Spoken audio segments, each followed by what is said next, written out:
दोस्तों, अब तक आपने सुना कि नैना का पति नैना के मायके में आके उसके भाई की शादी में शराब पीकर नैना पर हाथ उठा देता है और उसकी दादी को भी धक्का मार देता है।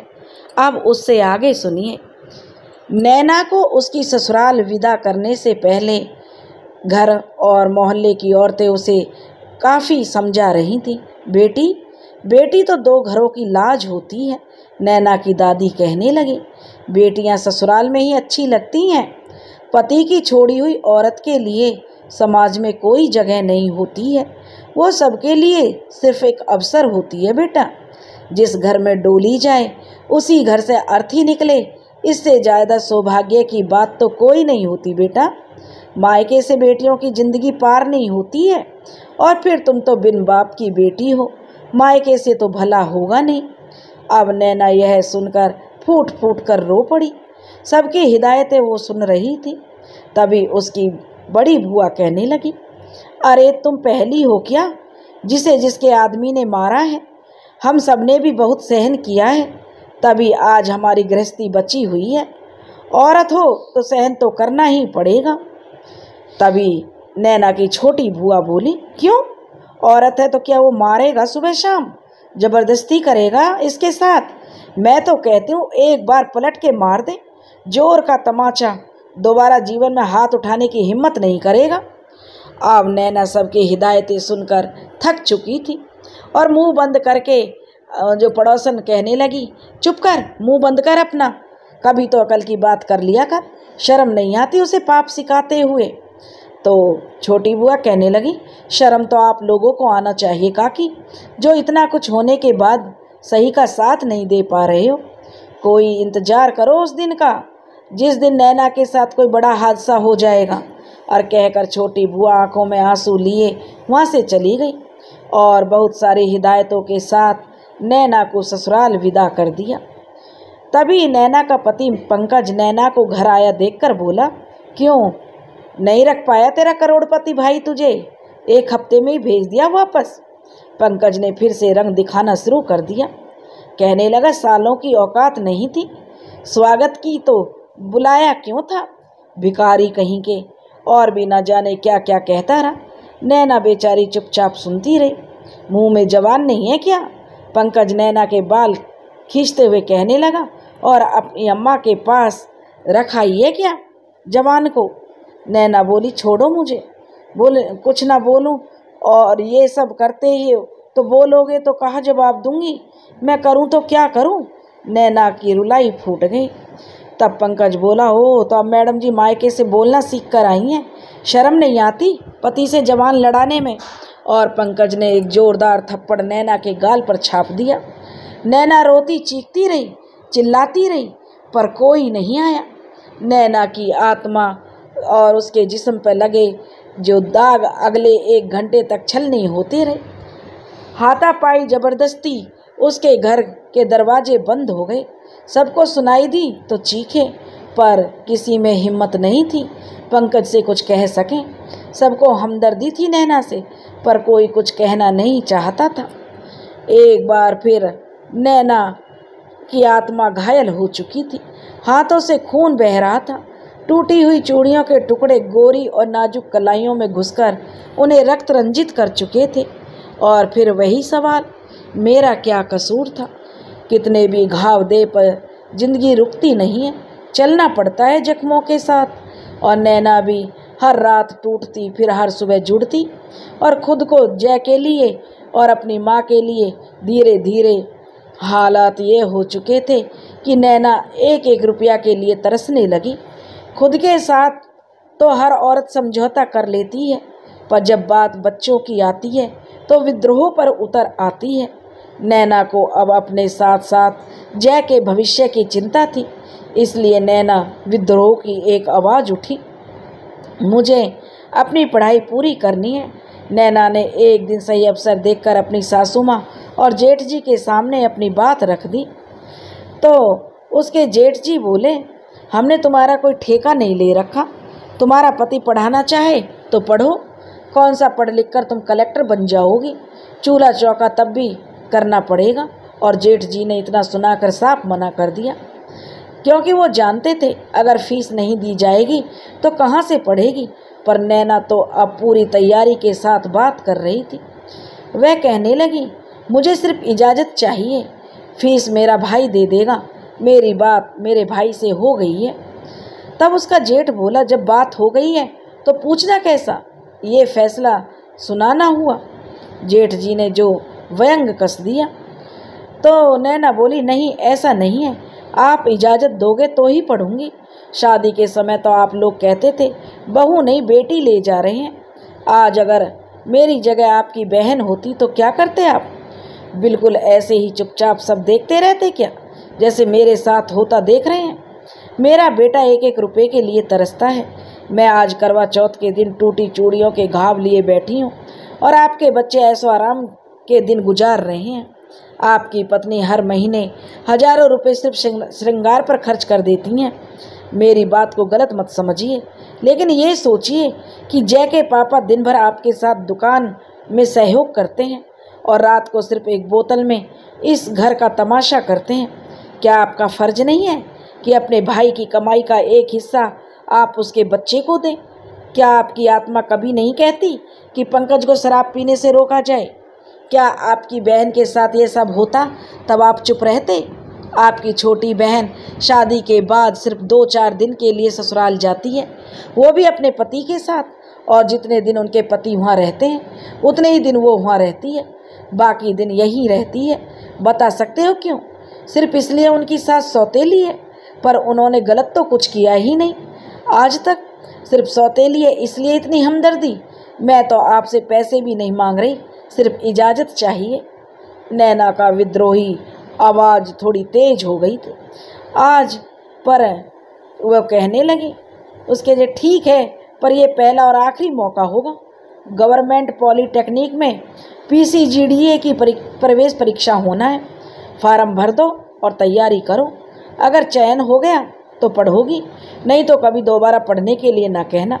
नैना के जेठ ने अपने राजनीति दिमाग का उपयोग करते हुए पासा फेंक दिया।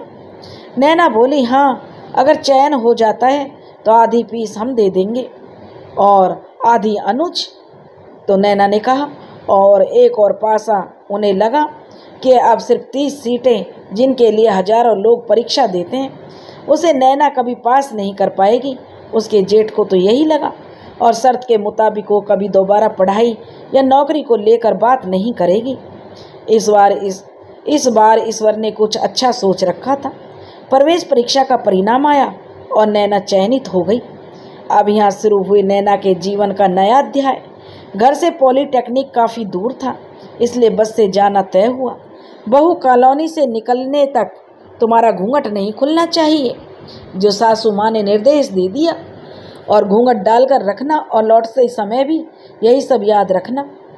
नैना कहने लगी, जी मम्मी जी, मैं ध्यान रखूँगी। नैना तो खुश थी कि अब वो अपने सपने पूरे कर पाएगी। और ये अलका है, तुम्हारी छोटी ननद की पहचान है इससे, या यूँ कहो सहेली है उसकी। इसका भी वहीं चयन हुआ है, तुम्हें रोज़ इसके साथ आना जाना है। अलका, उसकी सासू माँ कहने लगी, ज़रा ध्यान रखना, घूंघट वगैरह कायदे से हो, किसी से ज़्यादा बातचीत ना करे। अलका से परिचय करवा कर उसकी सासू माँ ने नैना को समझाया। तो अलका कहने लगी, जी आंटी जी, मैं भाभी का ख्याल रखूँगी। अलका कहने लगी, भाभी चलो, देर हो रही है। अलका और नैना निकल गई घर से। शुरू में तो नैना को डर लग रहा था कि अलका कहीं घर जाकर उसकी शिकायत ना करे, इसलिए बस में भी वह पूरा समय घूंघट डाले बैठी रहती थी।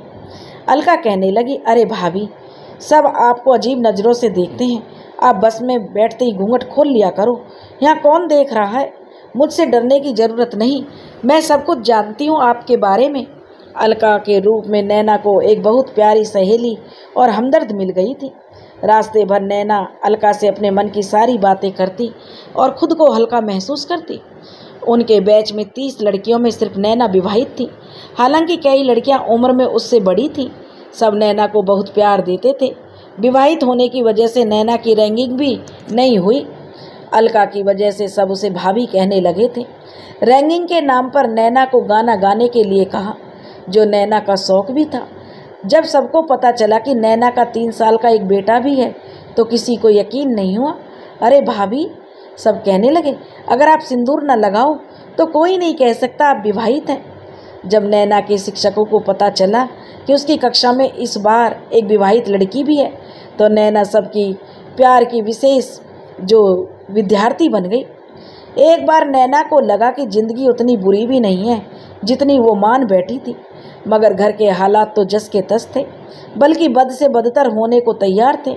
पंकज अब घर बहुत कम आते थे और जब भी आते तो दारू पीकर और बदहवास सी हालत में आते थे, बल्कि यूँ कहें कि नशे की हालत में दूसरे लोग उन्हें घर पहुंचाते थे। जगह जगह गिरने की वजह से गंदे कपड़े, शराब की बदबू, बदहवास सी हालत और आते बेहोशी में पड़े रहते। कभी कभी रात भर उल्टियाँ करते और नैना दिन भर की थकी रात भर घर में धुलाई सफाई करती। कड़ाके की ठंड में भी उसकी रातें घर धोने में निकलती। अब आप सोच रहे होंगे, चलो कम से कम शारीरिक प्रताड़ना और ज़बरदस्ती के संबंधों से बची। नहीं जी, ऐसा बिल्कुल नहीं था। अब जब भी दिन में मौका मिलता, पंकज नैना के साथ ज़बरदस्ती पर उतर आते और राजी ना होने पर मारपीट तो आम बात हो गई थी। पंकज और नैना के बीच रिश्ते कभी अच्छे रहे ही नहीं थे। वजह थी दो। पहली कि नैना बहुत खूबसूरत थी और इस वजह से पंकज हमेशा उस पर शक करते थे। दूसरी कि वो बहुत हंसमुख और मिलनसार थी। सबसे हंसकर मुस्कुराकर बात करना पंकज को खलता था। सिर्फ पंकज को ही नहीं, किसी को भी खलता था। उसका जिक्र मैं आगे बताऊंगी। 3 साल का मासूम जय बुखार से तड़फ रहा था। हद तो तब हो गई, घर में किसी के पास दवा लाने के पैसे नहीं थे। नैना उसके माथे पर ठंडे पानी की पट्टियाँ रख रही थी, शायद बुखार उतर जाए। चल इसको मम्मी के पास सुलाकर तू मेरे पास आ जा, पंकज ने जो नशे में जो उसको कहा। तो नैना कहने लगी, जय की तबीयत खराब थी, बच्चे की तबीयत ठीक नहीं है और तुम्हें अपनी पड़ी है। तब वह कहने लगा, अच्छा तो अब कॉलेज जाने लगी है तो मुँह चलाने लगी है, कोई यार मिल गया क्या? कुछ तो शर्म करो। नैना कहने लगी, वहाँ सिर्फ लड़कियाँ पढ़ती हैं मेरे साथ, मैं पढ़ने जाती हूँ, इश्क लड़ाने नहीं। नैना ने जैसे ही उत्तर दिया और पंकज ने जो फिर से उसे पीटना शुरू कर दिया। अरे जवान तेरी कैंची से भी तेज हो गई है, कतर कतर चलने लगती है, लगता है काटनी पड़ेगी। और जय को नैना की गोद से छुटाकर नैना उस मासूम के गाल पर उसने 2 थप्पड़ जड़ दिए और उसे बिस्तर से नीचे पटक दिया और नैना पर भी लात घूंसों की बरसात कर दी। वो चीखती रही, चिल्लाती रही और बिस्तर के नीचे बुखार से तपते जय का रो रो कर बुरा हाल था। नैना हाथ जोड़ती रही, मुझे छोड़ दो, जय की तबीयत ठीक नहीं है, कम से कम बच्चे पर तो रहम करो। पर पंकज को कोई रहम नहीं आया, और ना ही नैना पर और ना ही 3 साल के मासूम पर। फिर कुछ समय बाद वह बेसुध पड़ गया। नैना जय को उठाकर सीने से लगा लिया। आज उसकी आत्मा भी चीख चीख कर रो रही थी।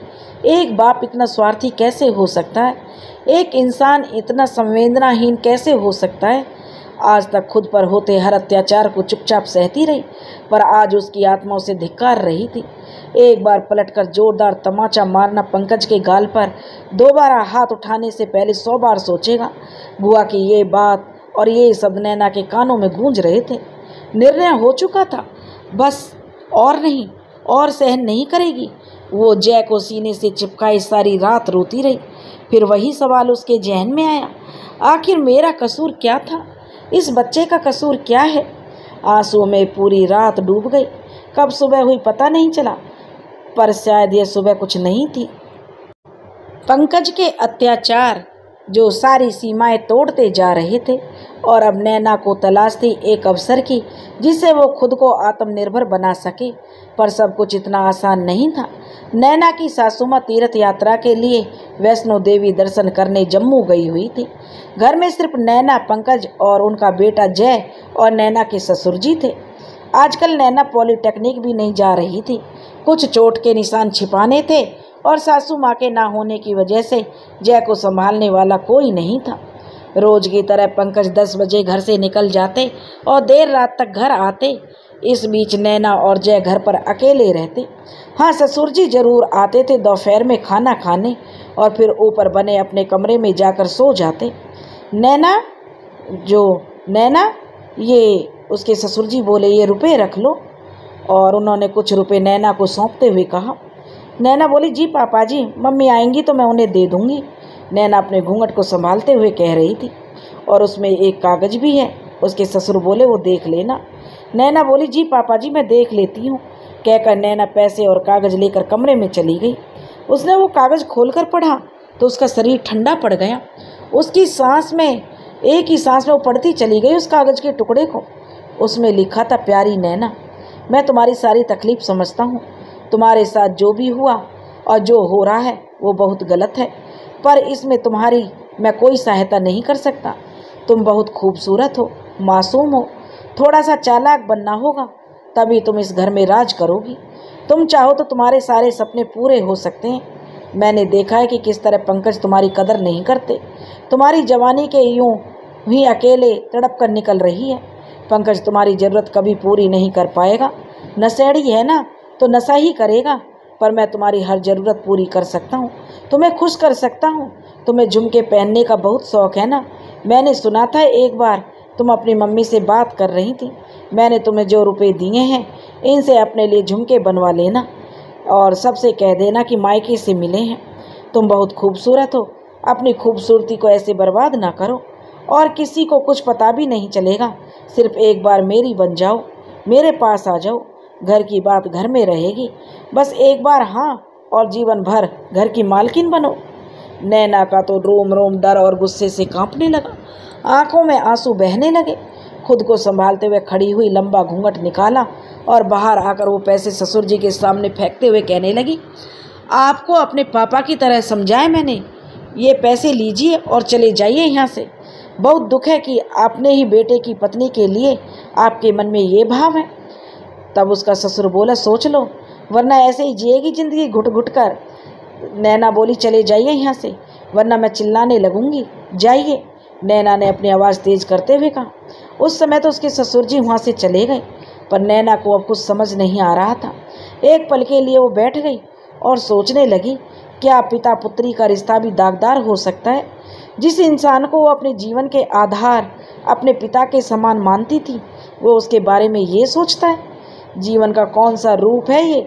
शाम को फिर ससुर जी जल्दी घर आ गए। नैना रसोई घर में थी। आहट पाते ही नैना घूंघट निकाल लिया और अपने काम में लग गई।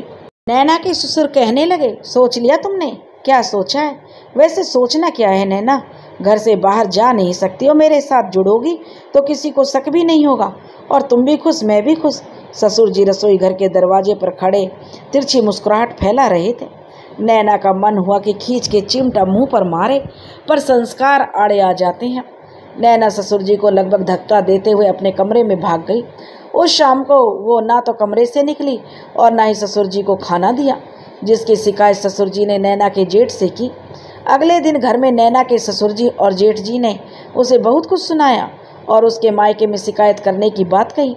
नैना मरती क्या ना करती, अगले दिन से खाना, चाय, नाश्ता सब कुछ समय से देने लगी। पर ससुर जी के हौसले अब बढ़ते जा रहे थे।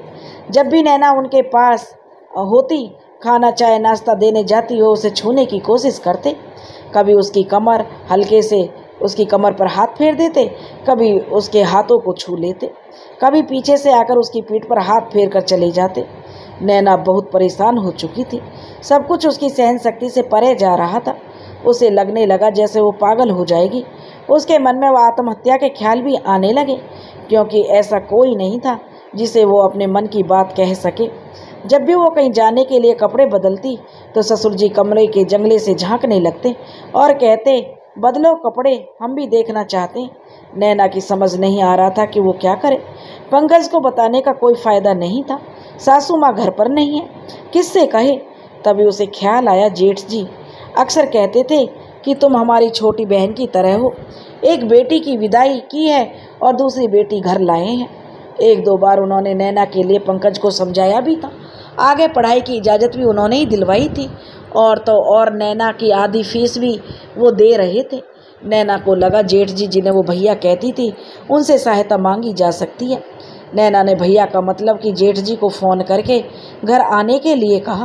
पहले तो उन्होंने मना कर दिया, नहीं नैना, अभी हम नहीं आएंगे, मम्मी आ जाएगी फिर आते हैं। ऐसे अकेला आना, पता नहीं आसपास के लोग क्या सोचेंगे। नैना बोली, भैया मुझे आपकी सहायता की बहुत ज़रूरत है, कहीं बहुत देर ना हो जाए। मैं आपसे विनती करती हूँ, कृपया एक बार आ जाइए। नैना के बहुत जोर देने पर उन्होंने कहा, ठीक है, तुम तैयार हो जाओ, मैं तुम्हें लेने आता हूँ, तुम्हारी भाभी के पास छोड़ दूँगा। थोड़ी देर बाद नैना को लेने उसके जेठ आ गई। कार का हॉर्न सुनकर ताला लगाकर नैना जय के साथ कार की पिछली सीट पर घूंघट डालकर बैठ गई। थोड़ी दूरी तय करते ही उसने ससुर जी द्वारा दिया गया प्रेम पत्र जेठ जी की ओर बढ़ा दिया। गाड़ी किनारे लगाकर वो उसे पढ़ने लगे। उनके चेहरे के भाव बता रहे थे कि वो बहुत शर्मिंदा थे। ये किसने दिया तुम्हें? कांपती आवाज़ में नैना के जेठ ने नैना से पूछा। आप लिखावट नहीं पहचानते? नैना ने कहा। पापा की है। पर पापा नहीं, उसके जेठ बोले। पापा ऐसा नहीं कर सकते, मुझे पता था मेरी बात पर कोई विश्वास नहीं करेगा भैया, इसलिए इस पत्र को दिखाया। आपको लगता है कि मैं झूठी हूँ? भैया मैं थक चुकी हूँ, आपके भाई से भी और आपके पापा से भी। मुझे सिर्फ 3 दिन के लिए बचा लीजिए। 3 दिन बाद जब मम्मी जी वापस आ जाएंगी तो मैं उन्हें सब कुछ बता दूंगी, वो सब ठीक कर देंगी। मैं आपके आगे हाथ जोड़ती हूँ, मुझे बचा लीजिए। नैना को इस तरह रोता देखकर उसके जेठ भी दुखी हो गए। उसके जेठ कहने लगे, नैना मैं तुमसे हाथ जोड़कर माफ़ी मांगता हूँ, मेरे परिवार ने बहुत कष्ट दिए हैं तुम्हें, मैं बहुत शर्मिंदा हूँ, पर तुम फिक्र मत करो। अब दिन भर तुम अपनी भाभी के यहाँ रहोगी, सिर्फ रात को सोने यहाँ आओगी। वो भी जितनी देर तुम इस घर में रहोगी, पंकज भी घर पर ही रहेंगे। मैं तुम्हें अकेले नहीं छोड़ सकता। नैना को तसल्ली हुई। उसने सही इंसान से अपनी परेशानी बताई और उन्होंने इसका सही इलाज भी कर दिया। नैना के मन में अपने जेठ के लिए सम्मान और ज़्यादा बढ़ गया। दिन भर नैना उनके घर पर रही। रात को पंकज के साथ घर पहुंची। नैना अपने कमरे में जो कपड़े बदलने चली गई। पंकज नैना की नज़रों से छिपकर अपनी शराब का इंतजाम करने चले गए। तभी ससुर जी को मौका मिल गया। उनके आने की आहट नैना को पहले ही मिल गई थी, सो लंबा घूंघट डाले और जय के लिए दूध तैयार करने लगी। तभी ससुर जी आकर उसका हाथ पकड़ लिया और बोले, कहाँ गई थी दिन भर, और उसका घूंघट खींच दिया। नैना अब तो बेपर्दा हो चुकी थी, इसलिए गुस्से में बोली, कहीं भी गई थी आपको क्या? और अगर आपने मेरे साथ बदतमीजी करने की कोशिश की तो मैं भैया को सब बता दूंगी। आपकी लिखावट में पत्र है मेरे पास, सबको दिखा दूंगी, चले जाइए यहाँ से। तो उसके ससुर बोले, अच्छा तो धमकी दोगी अब, और वो भी करके देख लो, मैं उल्टा तुम्हारा नाम जोड़ दूंगा उसके साथ। मेरे ऊपर तो कोई शक नहीं करेगा, पर तुम दोनों का सब यकीन कर लेंगे, बदनाम कर दूंगा तुम्हें। नैना पर अपनी पकड़ मजबूत करते हुए ससुर जी ने कहा। नैना बोली, छोड़ दो वरना मार डालूंगी।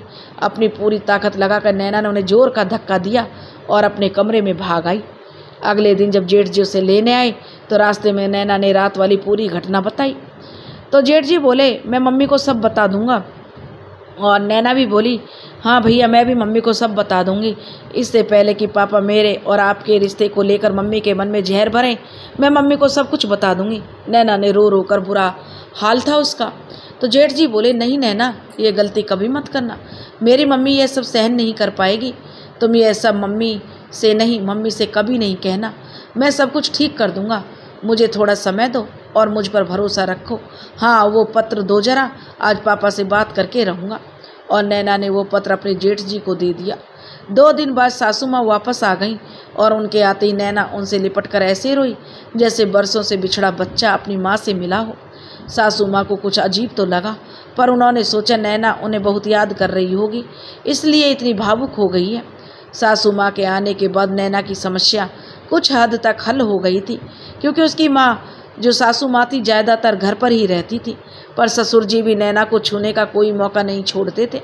आते जाते कभी उसकी साड़ी में जो खुला हुआ कमर का हिस्सा सहलाने की कोशिश करते, तो कभी पीछे से उसकी पीठ पर हाथ घुमाकर खिसियानी सी हंसी हंसकर निकल जाते। नैना कसमसा कर रह जाती। कई बार मन होता सासू माँ को सब बता दें, मगर फिर परिवार बिखरने के डर से चुप रह जाती। अब नैना के वापस कॉलेज जाना शुरू कर दिया। एक दिन अलका ने नैना की सासू माँ से कहा, चाची जी कई बार बस में सीट नहीं मिलती, इसलिए खड़े होकर जाना पड़ता है। ऐसे में जब भाभी बस की रॉड पकड़ने के लिए हाथ ऊपर करती है तो साड़ी में वो खुद को संभाल नहीं पाती और कुछ लड़के बदतमीजी करते हैं। आप भाभी को सलवार कमीज़ पहनने दीजिए ना, इससे सब कुछ अच्छे से कवर रहता है। थोड़ी बहुत विनती करने के बाद नैना को सूट पहनने की इजाज़त मिल गई, पर हिदायत भी अब भी वही थी, दुपट्टे से घूंघट अच्छे से लेना, चेहरा ढका रहना चाहिए। सासू माँ को आश्वासन दिया नैना ने कि उसके बताए अनुसार ही नैना सब कुछ करेगी। सुबह सुबह वो अलका के साथ निकल जाती। दोपहर को जब घर आती तो सासू माँ अक्सर घर पर नहीं मिलती, उन्हें छोटी बेटी के घर जाना होता था। जैसे ही नैना घर वापस आती, ससुर जी उसके कमरे के जंगले पर नज़र गढ़ाए खड़े हो जाते और बेशर्मी से कहते, अब बदलो कपड़े, हम भी देखेंगे। नैना कपड़े नहीं बदलती थी, वही कपड़े पहने घर के कामों में लग जाती थी। और फिर जब सासू माँ आती तो उसे बहुत डांट पड़ती। सूट पहनने की इजाज़त क्या दे दी, अब घर में भी हर समय वही पहनी रहती है, थोड़ा तो लिहाज करो, बहू हो, बहू की तरह रहो। जायदा पर निकल आए हों तो बता दो, उसका भी इंतजाम किया जाए। नैना की उसकी सासू माँ से भी दूरियां बढ़ती जा रही थी। वजह बस यही थी, नैना अब ससुर जी के सामने जाने से कतराती थी, इसलिए उन्हें चाय नाश्ता या खाने के लिए नहीं पूछती थी, जिसे नैना की सास अपने पति का अपमान समझती थी। इन बातों को लेकर वो अक्सर नैना को खरी खोटी सुना देती थी, पर फिर भी नैना ससुर जी के सामने न जाने के बहाने ढूंढती रहती थी। कभी माँ बेटी का प्यारा सा रिश्ता अब सास बहू के कड़वे रिश्ते में बदल चुका था।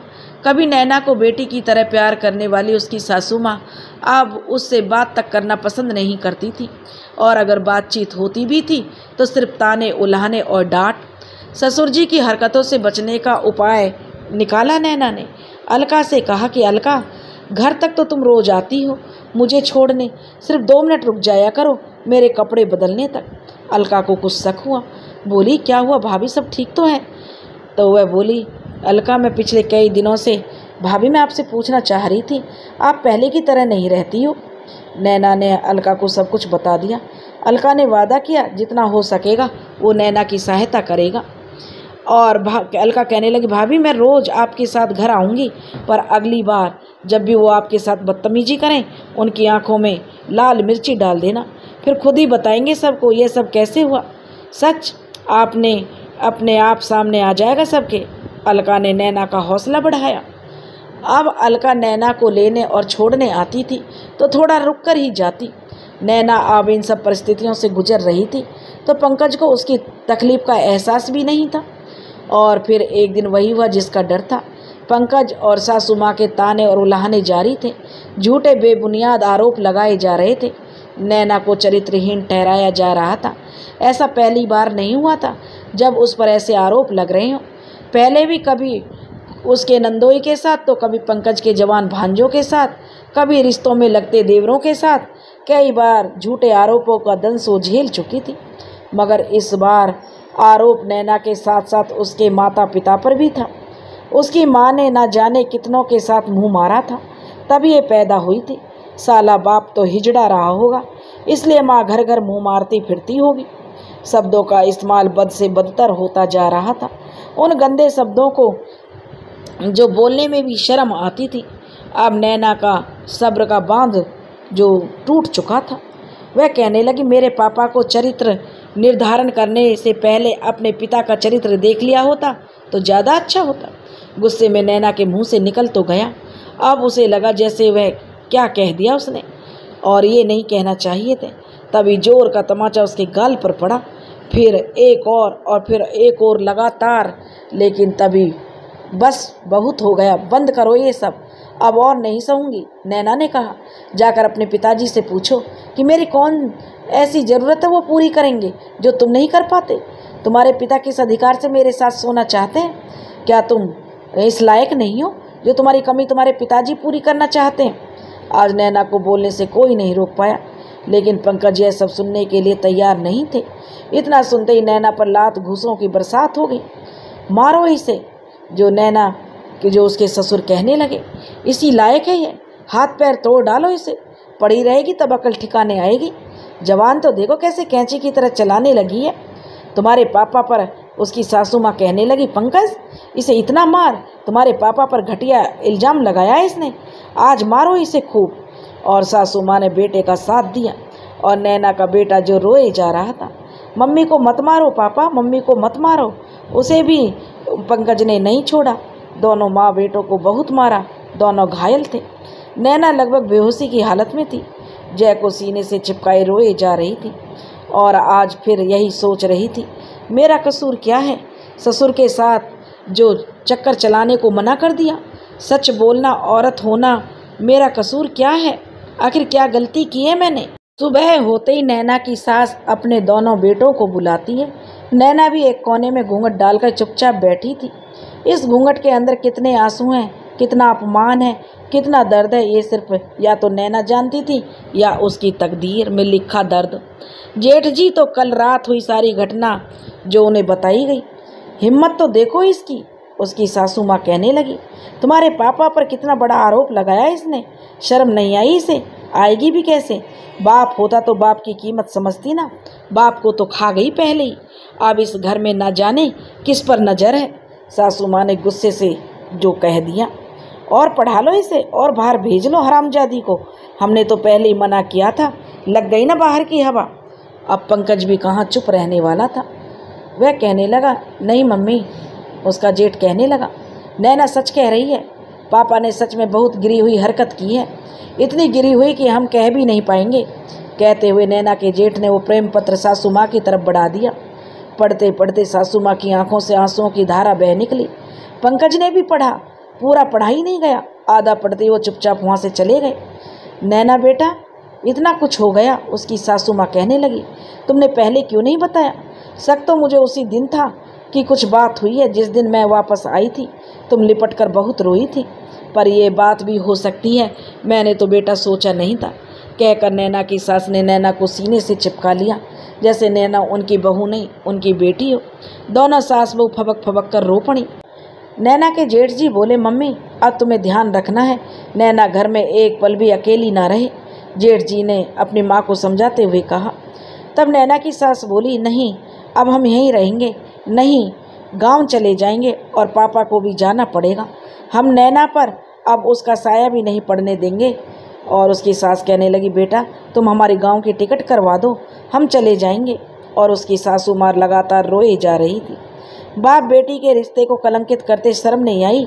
मेरी जीवन भर की सेवा का ये फल दिया तुम्हारे पापा ने। सासू माँ का जैसे सब्र का बांध टूट गया था। वे बोले, मम्मी विश्वास तो हमें भी नहीं हुआ था। नैना के जेठ जी बोले, लेकिन जो कुछ हुआ उसके बाद अब स्थिति ये है कि किसी से कुछ कह भी नहीं सकते। अगर तुम गांव जाओगी तो लोग नैना को ही दोष देंगे। बहू ने सास ससुर को घर से निकाल दिया। यहीं रहो, बस इस बात का ध्यान रहे कि नैना कभी अकेली ना हो। अब नैना के जेठ जी ने अपनी माँ को समझाते हुए कहा और वो चले गए। सासू माँ बहुत ही अधिक धार्मिक प्रवृत्ति की महिला थी। यह सब वो बर्दाश्त नहीं कर पा रही थी, सो मन की शांति के लिए भगवान के चित्र के आगे हाथ जोड़कर बैठ गई और घंटों आंसू बहाती रही। और नैना भी। उस रात भी पंकज नशे में घर आए और बोले, नैना मुझे माफ़ कर दो, सारी गलती मेरी है नैना, सबका दोषी मैं हूँ। मैंने तुम्हारे साथ बहुत गलत किया, कल रात तो सारी हदें तोड़ दी। प्लीज़ नैना मुझे माफ़ कर दो, मैं तुम्हारे बिना नहीं रह सकता, मैं तुमसे बहुत प्यार करता हूँ। ये बात अलग है, मुझे कहना नहीं आता, जताना नहीं आता। मुझे माफ़ कर दो नैना, मुझे माफ़ कर दो। पंकज हाथ जोड़े लगातार रोए जा रहे थे। नैना का मन पसीज गया। इतने प्यार भरे शब्द उसने पहले कभी नहीं सुने थे पंकज से, इसलिए पंकज से लिपटकर खूब रोई, अपना सारा दर्द भूल गई। ऐसा लगा जैसे सब कुछ अच्छा हो गया। पंकज जो मिल गए थे। दोनों बहुत देर तक एक दूसरे के गले मिले रोते रहे। उस रात पंकज नैना की गोद में सिर रखकर किसी मासूम बच्चे की तरह सोते रहे।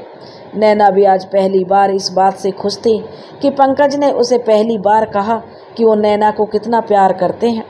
नैना, पंकज कहने लगा, अब हम यहाँ नहीं रहेंगे, चलो हम कहीं और चलते हैं।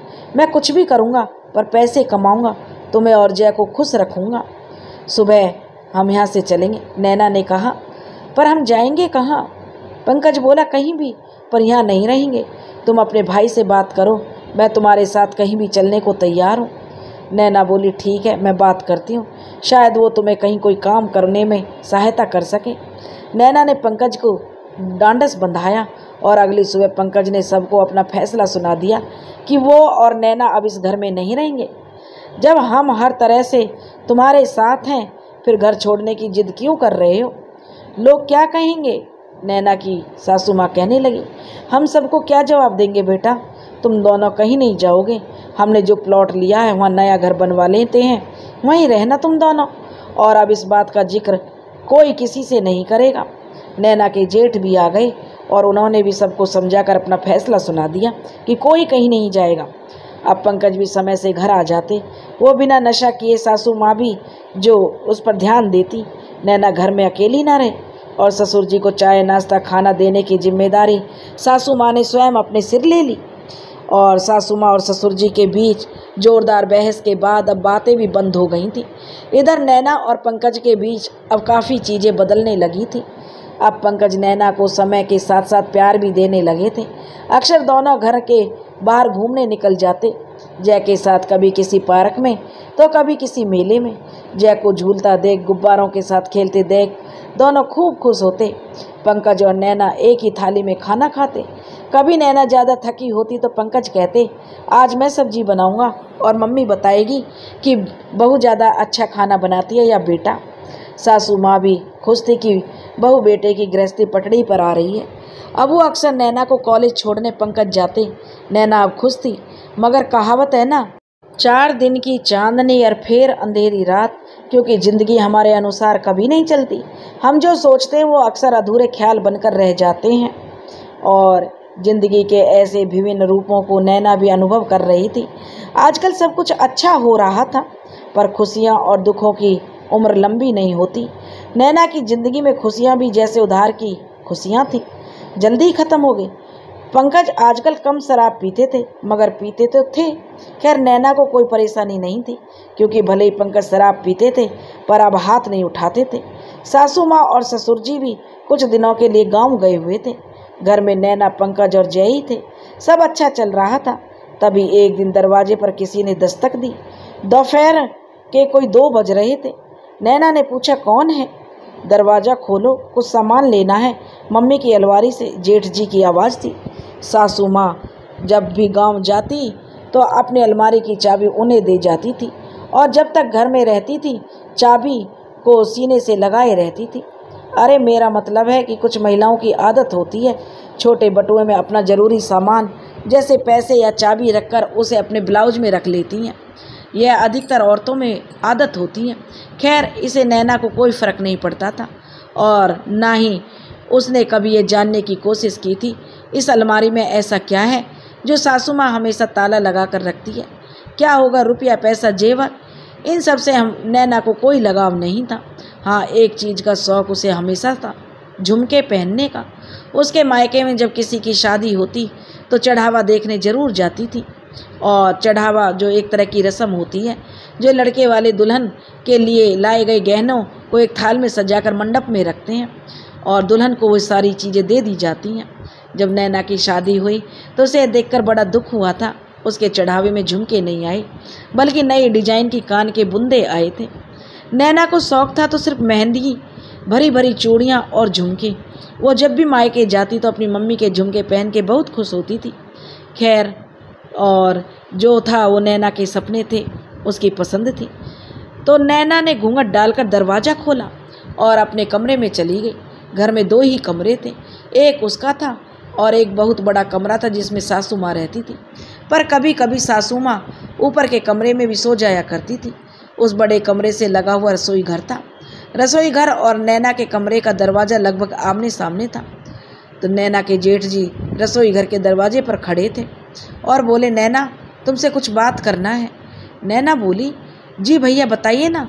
अपने दरवाजे पर पड़े पर्दे के पीछे खड़ी होकर नैना ने कहा। तो उसके जेठ जी बोले, कुछ पूछना है, सच बताना। नैना बोली, जी पूछिए, मैं झूठ नहीं बोलती। क्या पंकज के साथ साथ तुम खुश नहीं हो? नैना बोली, ये कैसा सवाल है? नैना कुछ देर के लिए चुपचाप पर्दे के पीछे खड़ी रही। उसे समझ नहीं आ रहा था इस सवाल का क्या मतलब है। उसके जेठ जी बोले, देखो नैना, मैं समझता हूँ जब हमें हम सफ़र की हमारी पसंद का ना मिले तो ज़िंदगी बोझ बन जाती है, क्योंकि हमारे संस्कार ऐसे हैं कि हमारे पास उस बोझ को ढोने के अलावा कोई रास्ता नहीं होता। मैं किसी से बहुत प्यार करता था पर शादी नहीं कर पाया उससे। मुझे पैसों की ज़रूरत थी। तुम्हारी भाभी के घर वाले अच्छा दहेज देने को तैयार थे, इसलिए शादी करनी पड़ी। नैना के जेठ जी की बातें अपने जेठ जी की बातें चुपचाप सुन रही थी। ऐसा उसने कई बार सोचा था कि भैया और भाभी की जोड़ी कुछ बेमेल है, पर उसे क्या, सबकी अपनी अपनी पसंद है। और भाभी भले ही खूबसूरत ना हो, पर घर के काम काज में बहुत अनुभवी थी। उनके घर का कोना कोना शीशे की तरह चमकता था। कहीं ऐसा तो नहीं कि तुम किसी और से प्यार करती थी। और जेठ जी का प्रश्न सुनकर नैना के ख्यालों से बाहर निकली। नैना बोली, नहीं भैया, ऐसा कुछ नहीं है और ना ही कभी ऐसा था। यकीन मानिए, मैं आपके भाई के अलावा किसी बार के बारे में सोचती भी नहीं हूँ, नैना ने सफाई देते हुए कहा। तो नैना के जेठ जी बोले, मुझे पता था, पर फिर भी सोचा एक बार तुमसे पूछ लूँ।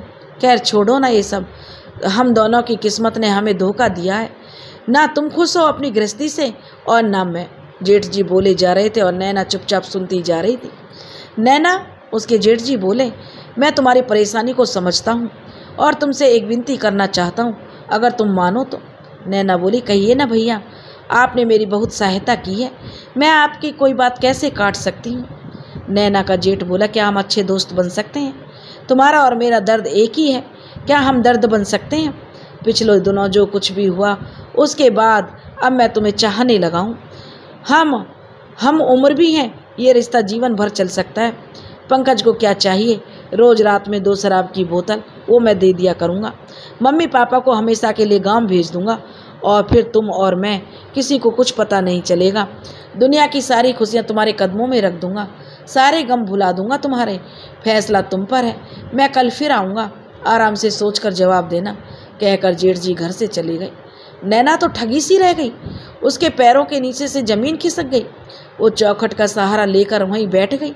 इस बार वो रोई नहीं, बल्कि आंखों में आंसू लिए मुस्कुराने लगी और सोचने लगी, क्या सारे पुरुष एक जैसे होते हैं? क्या सबको स्त्री का तन चाहिए होता है? फिर उसके लिए कुछ भी क्यों ना करना पड़े, कभी लालच देकर, कभी हमदर्दी जताकर, कभी जोर जबरदस्ती, पर मकसद एक। नैना को याद हो आया जब एक बार वो अपने भाई के साथ सफ़र पर गई थी। रेलगाड़ी के डिब्बे की आखिरी सीट होने की वजह से नैना की सीट शौचालय के पास ही थी। एक लड़का बार बार वहाँ आकर खड़ा हो जाता था और नैना को देखता रहता था। जब नैना ये जान गई कि वो लड़का नैना को ही घूर रहा है, तो नैना चादर ओढ़कर जय के साथ लेट गई और वो लड़का नैना को छूते हुए वहाँ से निकला और एक कागज़ का टुकड़ा नैना के ऊपर फेंक कर चला गया। फिर शौचालय के पास जाकर खड़ा हो गया। रात का सफ़र था, इसलिए अधिकांश लोग सो रहे थे। नैना ने कागज़ का टुकड़ा उठाया, उस पर एक फ़ोन नंबर था और उसने उसे दूर फेंक दिया। वो लड़का फिर नैना को पास से निकला और उसी स्थान पर जाकर खड़ा हो गया। नैना को अब गुस्सा आ रहा था। नैना के भाई की सीट बहुत दूर थी और हंगामा वो करना नहीं चाहती थी। चुपचाप खड़ी हुई और उसके पास जाकर बोली, शर्म नहीं आती एक औरत के साथ इस तरह की हरकत करते हुए? तुम्हारे घर में माँ बहन नहीं है क्या? अरे बहन ना सही तो माँ तो होगी, आसमान से तो टपके नहीं हो, कुछ तो शर्म करो। अगर दोबारा ऐसा किया तो शोर मचाकर सबको जगा दूंगी। वो लड़का कहने लगा, माफ़ कर दो दीदी, गलती हो गई, और कहते हुए वहाँ से भाग गया।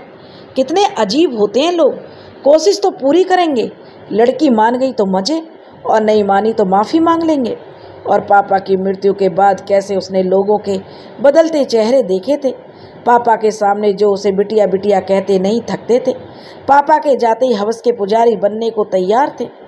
आज नैना रोई नहीं, हाँ आंखों में आंसू जरूर थे, पर ये आंसू गुस्से के थे। घंटों बैठी सोचती रही, मेरे साथ जो हो रहा है, क्या एक औरत को यह सब झेलना होता है? क्या औरत होना गुनाह है? रात काफ़ी हो चुकी थी, जय भी सो चुका था, पर आज पंकज अभी तक घर नहीं आए थे। 2 बजने को थे। नैना एक बार घड़ी की ओर देखा और फिर कमरे में खिड़की को देखा। थोड़ा सा खोलकर बाहर देखने की कोशिश की। उसे इजाज़त नहीं थी कि वो खिड़की खोलकर कभी बाहर देखे। बहू थी ना, इसलिए कमरे में अंधेरा होने की वजह से बाहर का कोई उसे नहीं देख सकता था। अब थोड़ी सी और खिड़की खोली, सन्नाटा पसरा हुआ था। दूर दूर तक सामने घर के बाहर चारपाई डाले कई लोग सो रहे थे। कभी किसी की आहट हुई तो नैना ने जल्दी से खिड़की बंद कर दी। पंकज थे, मगर ये क्या, आज वो बहुत नशे में थे। आते ही बिस्तर पर लेट गए।